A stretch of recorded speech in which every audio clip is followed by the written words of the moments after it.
আজকে সকালে গিয়ে দেখি আমার ছোট ছোট বাগান বিলাস গাছগুলোতে অনেক সুন্দর ফুল ফুটে আছে, অনেক কালারফুল লাগছিল তাদের।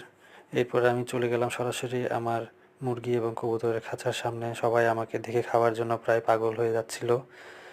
সবাই খাওয়ার জন্য আমার দিকে তাকিয়ে আছে এবং সামনে ছোটাছুটি করতেছে। তো আমি একে একে করে সবার সামনে 2টা করে পট দিয়ে দিব, একটা খাবারের পট আর একটা পানির পট। তো সবগুলোর মধ্যে পট দেওয়া হয়ে গেল। এরপরে আমি আস্তে আস্তে সবগুলোর মধ্যে খাবার দিয়ে দিলাম, মিক্সার খাবার, গম, ভুট্টা, ডাবলি, আরও অনেক কিছু মিক্স করা আছে। তো সবাই খাবার পেয়ে খুব মজা করে খেতে লাগলো, ঠক ঠক ঠক ঠক করে। এরপরে আমি সবগুলোর মধ্যে পানিও দিয়ে দিলাম। পানিটা বিশুদ্ধ পানি হইতে হবে, কবুতরের পানি বিশুদ্ধ না হলে অসুবিধা হবে।